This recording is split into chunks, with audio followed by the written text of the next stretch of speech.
में स्वागत आपका। मैं हूं योगेंद्र, आप देख रहे हैं खास खबर। खास खबर में हम बात करेंगे खास नेताओं के मुलाकात की। प्रधानमंत्री नरेंद्र मोदी यूएस दौरे पर हैं, फ्रांस से वो यूएस पहुंच चुके हैं और दोनों नेताओं के बीच क्या कुछ रहने वाला है ये देखने वाली बातें हैं। ना केवल भारत और अमेरिका, दुनिया के तमाम मुल्क ट्रेड से जुड़े हुए हों या टैरिफ से जुड़े हुए हों या फिर सैन्य संसाधनों से जुड़े जो रुचि रखते हैं, उन सबकी निगाहें टिकी हुई हैं कि ट्रंप और मोदी की मुलाकात किस तरह की रहेगी, क्या बॉडी लैंग्वेज होगी, क्या कुछ उनमें सहमति बन पाती है। ये ऐसा चर्चा का विषय है जिसको लेकर के हर कोई उत्सुक है, अपनी अपनी रुचि है। शेयर मार्केट पर इसका असर पड़ सकता है। तो चले, हमारे साथ विशेषज्ञ मौजूद हैं। हमारे साथ विदेश मामलों के जानकार प्रोफेसर डॉक्टर करोड़ी सिंह जी जुड़े हुए हैं और हमारे साथ सेना के पूर्व अधिकारी, पूर्व लेफ्टिनेंट जनरल एसपीएस कटेवा साहब जुड़े हुए हैं। वो बताएंगे कि मीटिंग के क्या मायने हो सकते हैं, हमारी क्या रिक्वायरमेंट है डिफेंस को लेकर के, टेक्नोलॉजी वाई या वेपन्स को लेकर के जो अमेरिका पूरी कर सकता है, और वर्षों से ऐसे क्या मुद्दे हो सकते हैं, खासकर सैन्य अभ्यास या पूर्ति के, जो हम अब तक उस सहमति का इंतजार है, या फिर भारत एक ऐसा मार्केट है कि हमारी जरूरतों के साथ साथ सप्लायर्स की भी जरूरत है कि भारत के साथ संबंध उसी तरह के कायम रहें। तो चले, हमारे साथ जो मेहमान जुड़े हैं उन्हीं के पास चलेंगे। करोड़ सिंह जी, आपके पास में आना चाहूंगा मैं। देखिए, ट्रंप के दूसरे कार्यकाल की यह पहली मुलाकात होगी मोदी और ट्रंप की। पहले कार्यकाल की अगर बात करें तो हाउडी मोदी और नमस्ते ट्रंप, तो ऐसे आपको ध्यान होगा कि कार्यक्रम हुए जिसकी वजह से ऐसे स्थिति बनी कि दुनिया के सामने भी और भारत में भी एक मैसेज चला गया कि ट्रंप और मोदी दोनों एक दूसरे के मित्र हैं। अब क्या लगता है आपको कि दूसरे कार्यकाल में क्यों जो उतावलापन या फिर एग्रेसिवनेस ट्रंप पे नजर आ रही है, तो क्या मानना है, भारत और अमेरिका के संबंधों पर किस तरह का असर पड़ सकता है इस मुलाकात का? देखिए जी, मेहमान नवाजी का रस्म रिवाज और लोकाचार की बातों पे हम ज्यादा बातचीत नहीं करें तो ठीक है। वो एक लोकाचार होता है, स्वागत करना, गले मिलना, बातचीत करना और कुछ नारे देना। जो यथार्थ का इश्यू है कि दोनों देश अपने अपने इंटरेस्ट को पूरा करने में किस तरह से नजदीक आते हैं और किस तरह से दोनों के इंटरेस्ट का सामंजस्य बैठता है, कन्वर्जेंस होता है। देखिए, ट्रंप और मोदी दोनों अपने अपने देश को महान बनाना चाहते हैं। मोदी का नारा है इंडिया फर्स्ट, ट्रंप का नारा है अमेरिका फर्स्ट। तो इन दोनों में सामंजस्य कैसे बैठ सकता है? तो मोदी का इंडिया फर्स्ट का है, उसमें दो स्तंभ हैं, एक मेक इन इंडिया, आत्मनिर्भर भारत। उधर ट्रंप के चार स्तंभ हैं। एक तो ट्रेड है, जो टैरिफ की बात वो बार बार करते हैं, जो मागा का कंसेप्ट देते हैं उसमें।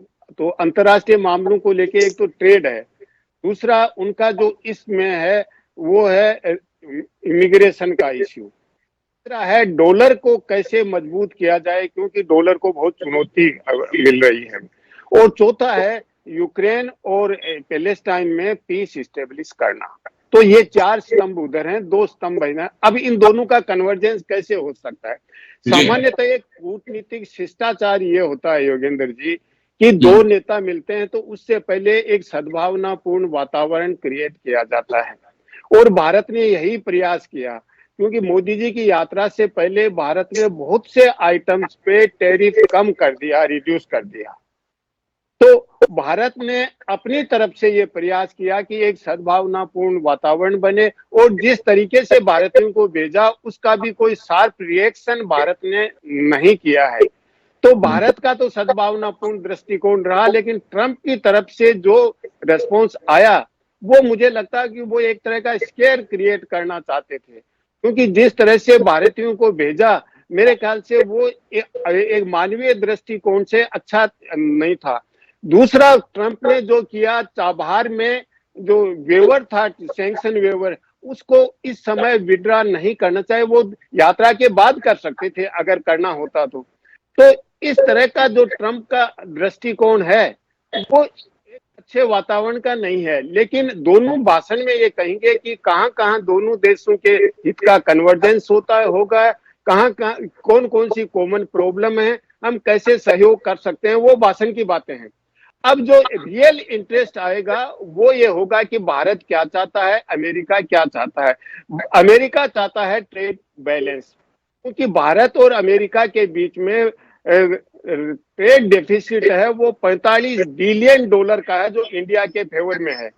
तो ट्रंप ये चाहेगा कि भारत हमारे से, इंडिया से बहुत सी चीजें खरीदे। तो निश्चित रूप से भारत प्रयास करेगा कि डिफेंस इक्विपमेंट से जो भारत की सुरक्षा रिक्वायरमेंट है, प्रतिरक्षा रिक्वायरमेंट है, उनके लिए भारत प्रयास करेगा, उसके लिए कोई समझौता हो। दूसरा जो महत्वपूर्ण पक्ष होगा वो इमिग्रेशन वाला है, कि भविष्य में इमिग्रेशन का अमानवीय तरीके से नहीं भेजा जाए। भारत का दृष्टिकोण स्पष्ट है, भारत स्पष्ट कर देगा कि हम जो इलीगल इंडियंस हैं उनको लेने के लिए तैयार हैं, लेकिन उनकी आइडेंटिटी वेरीफाई होना चाहिए कि वो इंडियन है। इंडियन नहीं है उनको भारत कैसे लेगा? तो इंडियंस को लेने के लिए भारत तैयार है। हो सकता है भारत अपने जहाज भेजने के लिए सहमत हो जाए, तो इसमें कोई ज्यादा दिक्कत नहीं आएगी। लेकिन टेरिफ को लेके प्रॉब्लम बनी रहेगी। वो इसलिए बनी रहेगी कि दोनों तरफ से, ट्रंप ने अनाउंस भी कर दिया मोदी जी की यात्रा से जस्ट पहले कि मैं रेसिप्रोसिटी में भरोसा करता हूं, एक तरफ से टेरिफ रिडक्शन में भरोसा नहीं करता हूं। तो उसमें भारत कितनी टेरिफ लगाएगा, अमेरिका कितनी लगाएगा, क्या दोनों बराबर की लगाएंगे, इस पे तो समझौता होना होगा। तीसरा महत्वपूर्ण है वो टेक्नोलॉजी का मामला, और भारत और अमेरिका के बीच में initiative for critical and emerging technology का इनिशिएटिव लंबे समय से चल रहा है। और भारत ये चाहेगा कि अमेरिका से टेक्नोलॉजी हो और को प्रोडक्शन इंडिया में हो, दोनों मिलके कोई मैन्युफैक्चरिंग करें डिफेंस इक्विपमेंट्स का। उसके लिए मुझे नहीं लगता ट्रंप तैयार होगा। ट्रंप ये कहेगा कि हमारे मैन्युफैक्चर्ड आइटम यहाँ अमेरिका से आप खरीदो। जो चौथा पॉइंट है वो एनर्जी के लिए है। रशिया से भारत अपने ऑयल और एनर्जी रिक्वायरमेंट्स अभी फुलफिल कर रहा है, और उसमें सैंक्शन वेवर भी अमेरिका ने दे रखा है। तो मुझे लगता है कि ट्रंप उसके लिए दबाव बनाएंगे कि मैं सैंक्शन वेवर को विड्रॉ कर सकता हूं, आप अमेरिका से ऑयल खरीदो। क्योंकि वो यूरोपियन कंट्रीज को भी वर्ल्ड इकोनॉमिक फोरम में भी कह चुके हैं, यूरोपियन कंट्रीज को भी, और उन्होंने अपने पहले भाषण में भी कहा, ड्रिल बेबी ड्रिल का नारा दिया था कि अमेरिका वहां से अपना ऑयल प्रोडक्शन बढ़ाएगा और सप्लाई करेगा। तो ये इतने मुद्दे हैं। इसके अलावा द्विपक्षीय कुछ मुद्दे हैं, कंटेंशन की चीजें हैं। जैसे पन्नू का मामला है कि भारत ये कहेगा कि अमेरिका की जमीन पे भारत विरोधी गतिविधियों पे रोक लगाए, और ट्रंप इसके लिए कहां तक सहमत होगा, क्योंकि पन्नू ने ऑलरेडी अनाउंस कर दिया है कि 23 मार्च को वो रेफरेंडम करवाएंगे, जैसे 2020 में 2020 रेफरेंडम करवाया था। तो और एक अन्य भारत के बहुत से लोग हैं जो वांटेड हैं अमेरिका की सोइल में, अमेरिका की जमीन पे रहते हैं, उनमें राणा तो है ही, उसका तो चल ही रहा है, और बहुत से लोग हैं, उनको लेके भी बातचीत होगी। और इस अलावा श्री मोदी जो अमेरिकन सीईओज हैं, कंपनीज के हैं, उनसे बातचीत करेंगे। वो चाहेंगे वो इंडिया में इन्वेस्ट करें, जॉइंट प्रोडक्शन शुरू हो, और इसमें वो तुलसी गेबार्ड से भी मिलेंगे कि जॉइंट इंटेलिजेंस नेटवर्क कुछ डेवलप हो, दोनों मिलके इंटेलिजेंस शेयरिंग करें। उसके लिए डॉक्टर साहब, तुलसी से उनकी मुलाकात हो गई है, और बैठक से पहले होगी शायद, या हो गई है कुछ, अभी मैं कुछ देर पहले देख रहा था। तो जी मिलेंगे, रामास्वामी से भी मिलना है, तो इन बहुत से लोगों से मिलना है ट्रंप के अलावा। और जो ट्रंप के वहां नीति निर्माण में महत्वपूर्ण भूमिका निभाते हैं, उनको भारत की संवेदनाओं के बारे में, भारत की जो सरोकार है उनके बारे में अवगत करवाएंगे कि वो सही तरीके से ट्रंप को नीति निर्माण में मदद करें, सलाह करें। जी योगेंद्र जी, गबार्ड के साथ उनकी मुलाकात हो गई है, और जो एजेंडे हैं, खासकर अभी तो ये जो फीडबैक मिल रहा है उसमें ये है कि उनको बधाई दी है। चलिए मैं कटेवा साहब के पास में जाना चाहूंगा। सर, आज भी हमारी यो तो किसी भी देश में टेक्नोलॉजी और टेक्नोलॉजी के हिसाब से अपग्रेडेशन वेपन्स की या टेक्नोलॉजी की रिक्वायरमेंट होती है। फ्रांस हो, चाहे इजराइल हो, अमेरिका हो या रसिया हो, ये वो कंट्री, अब भारत में मेक इन इंडिया के बाद में हमारी कई टेक्नोलॉजी है, हमारी धरातल पे, हमारी धरती पे तैयार करके दूसरे देश भी उसका लाभ उठा रहे हैं। अब क्या लगता है कि ऐसे कुछ वेपन्स या टेक्नोलॉजी है जिस पे आज भी हमें आवश्यकता है कि अमेरिका वो हमें उपलब्ध करा सकता है जो हमारी जरूरत है? देखिए योगेंद्र जी, जैसे कि अभी डॉक्टर साहब ने बताया था कि जब भी एक हेड ऑफ कंट्री जब जाता है तो जो प्रोटोकॉल है और सर्मोनियल इवेंट्स हैं जिसके अंदर उनका मिलना और अपने यहाँ के इंडियंस वहां सेटल है उनको मिलना, ये सब चीजें ऐसे लगता है जैसे कोई बहुत अच्छी उनकी दोस्ती होती है। ये जो चीजें हैं ये दोनों कंट्री के रिलेशंस में कोई ज्यादा महत्व नहीं रखती, जैसा कि डॉक्टर साहब ने बताया। और 27 को जब हमारे प्रधानमंत्री जी ने बात की थी ट्रंप से टेलीफोन के ऊपर, तब भी ट्रंप ने यह निवेदन किया था कि हम अमेरिका से ज्यादा आर्मी के वेपन सिस्टम खरीदें जी। और यही एक प्रॉब्लम है। हमारी दो चीजें जो अटकी हुई हैं अभी, एक तो आपने देखा होगा कि जो फाइटर जेट इंजन है जिससे जो हमको उन्होंने एग्रीमेंट किया था कि ये दोनों मिल करके प्रोड्यूस करेंगे और ये इंडिया में भी इसका उत्पादन शुरू कर सकते हैं जी। वो वहाँ जो जनरल इलेक्ट्रिक जो उनकी कंपनी है वो ये इंजन को बनाती है, पर ये ऐसा अभी तक नहीं हुआ है। और उससे हमारे जो फाइटर एयरक्राफ्ट है, जो तेजास का प्रोग्राम है, वो डिले हो गया है। इसको एयरफोर्स के भी चीफ ने भी कल परसों इसके बारे में बात की थी। इसके साथ साथ हमारे एक दो चीजें और हैं जो हमने उनसे खरीदी हैं। वो ये देने के लिए तो तैयार है, पर उनको कन्विंस करना कि आप इनका प्रोडक्शन हमारे देश में करें, इसमें थोड़ी सी हमें रुकावट आ सकती है। हालांकि आपको ये बता दूं कि जो 5 देश हैं जहां से हम सबसे ज्यादा आर्म्स इंपोर्ट करते हैं, रशिया है, फ्रांस, यूएस, इजराइल और यूके। जी। इससे ही हम सिर्फ इन्हीं कंट्री में, क्योंकि हम यहाँ से इंपोर्ट कर रहे हैं, अपना इक्विपमेंट हम बदली तो नहीं कर सकते, तो कोशिश ये रहती है कि उनके स्पेयर्स, उनके मेजर असेंबलीज, उन सब का जो और उनका अपग्रेडेशन के जो प्रोग्राम है वो भारत में हो। तो हमारे प्रधानमंत्री का ये जो एम है मेक इन इंडिया, वो भी सफल होगा और हमारी जो दूसरी की सशक्त भारत है वो भी सफल होगा। परंतु अमेरिका के जो वहाँ की जो कंपनीज है या वहाँ की जो सरकार है, वो ये नहीं चाहती कि किसी तरह से उनकी जो टेक्नोलॉजी है वो वहीं पर पैदा, वो वहीं से प्रोडक्शन हो और वहां से वो उसको बेच सके। हालांकि अमेरिका और इंडिया के बीच में पिछले 2 दशक से डिफेंस बायलैटरल कोऑपरेशन में काफी बढ़ोतरी हुई है और 2008 से अभी तक हमने तकरीबन 20 बिलियन डॉलर का आर्मामेंट और डिफेंस आर्टिकल्स हमने खरीदे। इसके साथ साथ जब भी कोई भी सरकार हो, चाहे बाइडेन की सरकार थी, तब भी आप देखते हैं कि पिछले दो साल में अमेरिका और भारत की सेनाओं के बीच में बड़ी इंपॉर्टेंट एक्सरसाइजेज हुई है। युद्ध अभ्यास हुआ है आर्मी टू आर्मी एक्सरसाइज में, और वज्र प्रहार हुआ था जो ये जो स्पेशल फोर्सेज होते हैं हमारे पैरा कमांडोज वगैरह है, और अमेरिका के साथ में इसके साथ में एक्सरसाइज मालाबार नेवी के साथ हुई थी। और एक ऑफ इंडिया करके एयरफोर्स के बीच में, दोनों एयरफोर्स के बीच में एक्सरसाइज हुई थी। और टाइगर ट्राइब्स करके एक ट्राई सर्विसेज एक्सरसाइज थी जिसमें हमारे आर्मी नेवी एयरफोर्स और अमेरिका के आर्मी नेवी एयरफोर्स। तो इस तरह से हमारा जो डिफेंस बायलैटरल कोऑपरेशन है उसमें बढ़ोतरी हो रही है। और जहां तक अभी प्रधानमंत्री और ट्रंप की पर्सनल इक्वेशन है, ये बहुत अच्छी है और मुझे लगता है कि इस विजिट में हमारे डिफेंस डील्स की जो रिक्वायरमेंट है वो थोड़ा आगे बढ़ेगी। हालांकि हमारे अपग्रेडेशन की जितनी भी जरूरतें हैं हमें कोशिश करनी चाहिए, पर जो इक्विपमेंट है वो सडनली हम यहाँ नया नहीं बना सकते जी। जो पुराने हैं उसके अपग्रेडेशन सिस्टम है जिससे कि टेक्नोलॉजी के साथ आर्मामेंट को अपग्रेड किया जाता है। उसके अपग्रेडेशन के जो पार्ट्स हैं या उसकी जो असेंबलीज हैं वो अगर यहाँ बन सकें और दोनों कंट्रीज के कोऑपरेशन के साथ वो यहाँ इंडिया में प्रोड्यूस हो, तो हमारे भारत के लिए वो मेक इन इंडिया का सपना है, उसको साकार कर सकती है। जी बिल्कुल। और एक चीज यहाँ समझने की बात होगी सर कि जो ये कहा जाता है इस पॉलिसी में कितना अंतर है, क्योंकि हर देश ये देखता है कि मेरी प्राथमिकता पहले हो, लेकिन कई बार कई मुद्दों पर हमें डिपेंड भी होना पड़ता है कि सामने वाले की जो चॉइस होगी।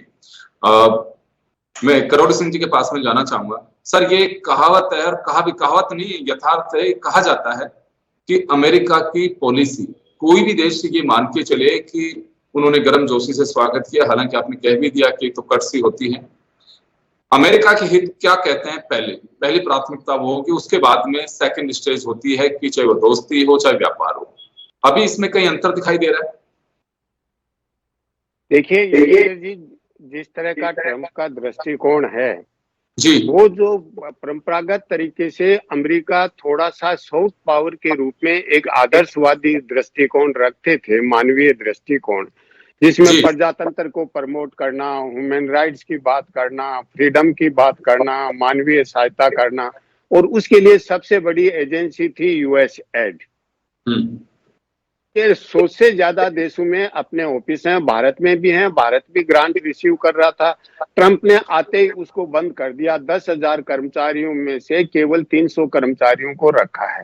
तो ट्रंप का ट्रंप बहुत ही रियलिस्ट है, डाउन टू रियलिस्ट है। वो ये चाहते हैं कि आप हमारे लिए कुछ करोगे तब मैं आपके लिए करूंगा, रिसिप्रोसिटी होनी चाहिए, कोई इंसानियत नहीं है, कोई सॉफ्ट पावर हमें नहीं बनना है। और ये वो दोस्तों को भी कह रहा है और जो एडवर्सरीज हैं उनको भी कह रहा है। अलाई और एडवर्सरीज को इस मामले में वो एक ही पेज पे रख रहे हैं। लेकिन ट्रंप ये जानते हैं कि भारत एक बहुत बड़ा सहयोगी हो सकता है, और इसीलिए ट्रंप ने अभी तक 4 विश्व नेताओं को बुलाया है। नेतन्याहू को, जो कि इजराइल अलाई है अमेरिका का, दूसरा जॉर्डन के किंग को, वो भी अमेरिका के अलाई हैं, जापान भी अलाई है। भारत ऐसा है कि अमेरिका का अलाई तो हो सकता है, अलाइन नहीं है, बाकी अलाइन है अमेरिका के साथ। तो भारत को बुलाना ट्रंप के लिए ऐसा लगता है कि ट्रंप का जो मिशन है, ग्लोबल मिशन, उसमें भारत उनकी प्राथमिकता में कहीं न कहीं फिट बैठता है। क्योंकि भारत ने जब डॉलर की बात आई, भारत ने एक सकारात्मक संदेश दिया। बाकी ब्रिक्स के देश थे वो डॉलर डोमिनेशन को खत्म करने के लिए, एक ब्रिक्स करेंसी को लेके या अपनी करेंसी में व्यापार करने के लिए बहुत ज्यादा वोकल थे। भारत उतना वोकल नहीं था, और भारत ने यहाँ तक कहा कि अभी टाइम मैच्योर नहीं है कि हम अपनी कॉमन करेंसी बनाएं। तो ट्रंप को ऐसा लग रहा है कि भारत के साथ कुछ लिवरेज अमेरिका के इंटरेस्ट को सर्व करने में मिल सकते हैं, क्योंकि ब्रिक्स एक बहुत बड़ी चुनौती उभर रहा है। ट्रंप ये चाहेंगे कि ब्रिक्स को किसी न किसी रूप में कमजोर करें, और उसमें भारत उनके लिए बहुत ही अच्छा सहयोगी हो सकता है। क्योंकि चीन को, रशिया को, ब्राजील को या साउथ अफ्रीका को साथ लेना बड़ा मुश्किल है। और साउथ अफ्रीका में तो अभी G20 की मीटिंग हो रहा है, रूबियो ने आने के लिए ही मना कर दिया, और जो मेन प्रिटेक्स्ट लिया है कि साउथ अफ्रीका लैंड रिफॉर्म क्यों इंट्रोड्यूस कर रहा है। भाई ये अफ्रीका का आंतरिक मामला है। तो G20 है वो तो ग्लोबल मल्टीलेटरल ऑर्गेनाइजेशन है। क्या आप देश की आंतरिक नीतियों को डिसाइड करेंगे कि भूमि सुधार लागू करे या नहीं करे कोई? लेकिन उसका दूसरा कारण है, रामपोसा ने मस्क से भी बात की, क्योंकि मस्क तो 22 साल से अमेरिका का सिटीजन है, ओरिजिनली तो साउथ अफ्रीका से है, लेकिन मस्क ने भी कोई सकारात्मक रेस्पॉन्स नहीं दिया। तो अमेरिका G20 में नहीं आ रहा है, अभी जो विदेश मंत्रियों की मीटिंग होगी। तो ऐसी स्थिति में भारत एक सहयोगी हो सकता है, और इसलिए अमेरिका के इंटरेस्ट में यह है कि भारत को कुछ और लिवरेज दिया जाए कि भारत अमेरिका के इंटरेस्ट को एशिया पैसिफिक में यहाँ रिप्रेजेंट करे। एक जो महत्वपूर्ण मुझे लग रहा है कि भारत को पहले ऑकस बनाया के लिए, 5 आइज बनी, तो भारत को अलग रखा गया, क्योंकि पहले अमेरिका की नीति ये थी कि भारत इतना विश्वसनीय नहीं है, इसलिए वो 5 आइज और ऑकस वगैरह बनाया। अब शायद ट्रंप ये सोच सकता है कि भारत अगर ज्यादा विश्वसनीय बनता है, सकारात्मक रेस्पॉन्स देता है, तो ओकस में या फाइव आइज में इंफॉर्मेशन जो इंटेलिजेंस शेयरिंग वगैरह में कुछ किया जाए। इसके अलावा जो जो दूसरे द्विपक्षीय मुद्दे हैं उनमें किस तरीके से बातचीत चलेगी, क्योंकि पन्नू का है या जो वहां से एक्स्ट्राडिशन वाला है, इनको लेके क्या पोजीशन लेते हैं। मुझे लगता है ट्रंप ये पोजीशन लेंगे कि ये रेगुलेटरी मामला है, हमारी एजेंसी देख रहे हैं, हमारे को अपेक्स लेवल पे या समिट लेवल पे इन इश्यू पे ज्यादा बातचीत नहीं करें, जो रेगुलेटरी एजेंसी डिसाइड करेंगी उस तरीके से होता रहेगा, तो उससे तो ट्रंप आराम से एस्केप कर जाएंगे। लेकिन भारत जो अमेरिका से टेक्नोलॉजी चाहता है, व्यापार बढ़ाना चाहता है, टेरिफ के लेके किस तरह से सहयोग होगा, क्योंकि अभी अमेरिका के फेवर में नहीं है और ट्रेड, और ट्रंप ये चाहेंगे कि ट्रेड को दोनों में रिसिप्रोकल वे में बराबर किया जाए, तो भारत कितना अमेरिका से इंपोर्ट कर सकता है। एक जो महत्वपूर्ण है कि भारत रशिया के साथ सुपरसोनिक ब्रह्मोस मिसाइल बना रहा है, 203 बना रहा है, जो ऑलरेडी मिलिट्री में इंडक्ट कर ली गई है। ब्रह्मोस मिसाइल फिलीपींस को भी एक्सपोर्ट भी कर रहा है, फिलीपींस और इंडोनेशिया से भी बातचीत चल रही है। इसी तरह AK-203 भी। तो रशिया के साथ जिस तरह का जॉइंट वेंचर चल रहा है, इस पे ट्रंप का क्या दृष्टिकोण होगा। शायद ट्रंप ये प्रयास करेंगे कि डिफेंस के मामले में रशिया से आगे ज्यादा जॉइंट वेंचर नहीं किया जाए, और जो एनर्जी रिक्वायरमेंट है वो अमेरिका से या दूसरे देशों से पूरी की जाए। और इसीलिए भारत पहले से ही, भारत ने शायद ये एंटीसिपेट कर लिया कि इसलिए यूरोपीय देशों के नजदीक जा रहा है, जैसे फ्रांस है, स्पेन है, जर्मनी है, तो भारत पहले से इस दिशा में आगे बढ़ रहा है। क्योंकि देखिए, अच्छा नीति निर्माता वही होता है कि आगे का कुछ भी हफ्तों या कुछ महीनों की क्या होने वाला है उसको एंटीसिपेट कर ले। और मुझे लगता है भारत ने एंटीसिपेट कर लिया है कि ट्रंप इन इश्यूज पे दबाव बना सकते हैं। इसलिए मुझे हमें उनका विकल्प पहले से देख लेना चाहिए कि अगर ट्रंप ज्यादा दबाव बनाते हैं तो हम किस तरह से उससे बच के निकल सकते हैं या दबाव में आ जाएं। तो मुझे लगता है कि हमारे नीति निर्माता इस बात को लेकर सतर्क हैं। जी योगेंद्र जी, बिल्कुल आप सही कह रहे हैं कि क्योंकि दो बातें हैं, ट्रंप एग्रेसिव और जिस तरह से वहां के लोग कहते हैं कि स्टैंड तुरंत बदल लेते हैं वो, ये तमाम अगर चीजें हैं तो हालांकि उसके अलावा दूसरा पहलू ये भी है कि वहां नीति निर्माताओं का एक अपना एक अलग स्ट्रक्चर है, उसके माध्यम से सारी चीजें तय होती हैं। और आपने सही कहा कि कई मुद्दे ऐसे हो सकते हैं कि जो थोपे जा सकते हैं, उनसे बचने की भी हमें जरूरत है, और ये देखना होगा कि उस वक्त किस तरह से क्या चीजें निकल करके आती है। चले मैं एक बार कटेवा साहब के पास में जाना चाहूंगा।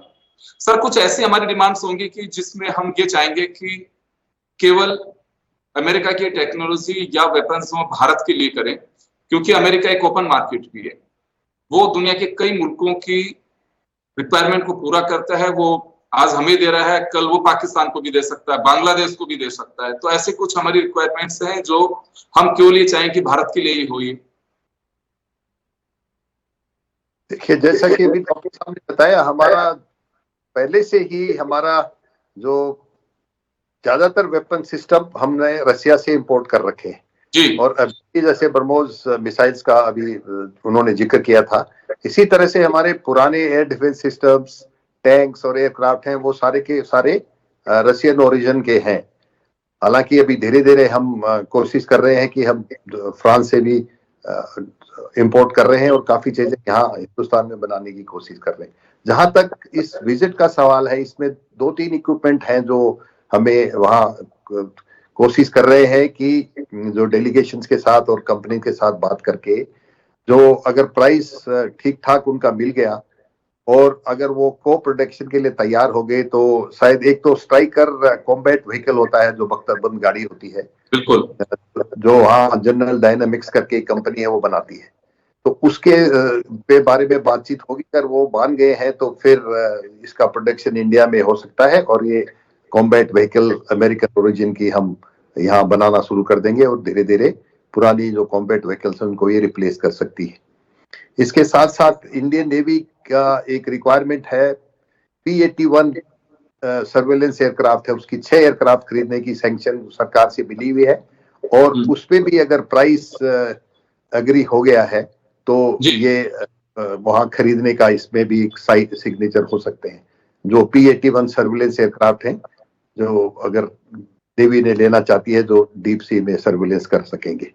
इसके साथ साथ पिछले अक्टूबर में हमारी $3.4 बिलियन की एक डील साइन हुई थी, जिसमें ये MQ-98 ड्रोन्स हैं, जो लॉन्ग रेंज ड्रोन्स हैं और हंट और किल वाले कैपेबिलिटी रखते हैं। ये 15 ड्रोन नेवी खरीदना चाहती है। इसकी इन्होंने सैंक्शन गवर्नमेंट से ले रखी है। तो अगर इस पे भी उनका अगर मिल गया है प्राइस नेगोशिएशन करके, या उनका म्यूचुअली एग्रीड प्राइस के ऊपर, ये भी खरीद सकते हैं। और 8 ऐसे ही ड्रोन एयरफोर्स भी खरीदेगा। तो ये 3 आर्मामेंट हैं जो एजेंडा पे है। शायद इस ट्रिप के दौरान जब डेलीगेशन टू डेलीगेशन, उनके ऑफिशियल टू ऑफिशियल की मीटिंग होगी, और जब वो ये जो बनाने वाली कंपनीज के सीईओ से मीटिंग होगी, तो अगर इसमें ये अग्रीमेंट हो गया, तो ये 3 बड़े इंपॉर्टेंट आर्मामेंट है अमेरिका के, वो हमारे जी बिल्कुल आप सही कह रहे हैं। और कुछ एक चीजें हैं ऐसी हैं कि जो हम ये देख रहे हैं कि ये रिक्वायरमेंट्स है, अगर इस तरह से अगर पूरी हो, हमें किस तरह से डिपेंडेंसी कम भी कर सकते हैं। और कई सारी चीजें ऐसी होंगी कि जो अपने एजेंडे के तहत अमेरिका अपने भारत के सामने रखने की पूरी कोशिश करेगा, उसका पूरा एक परफॉर्मेंस तैयार हो भी चुका होगा।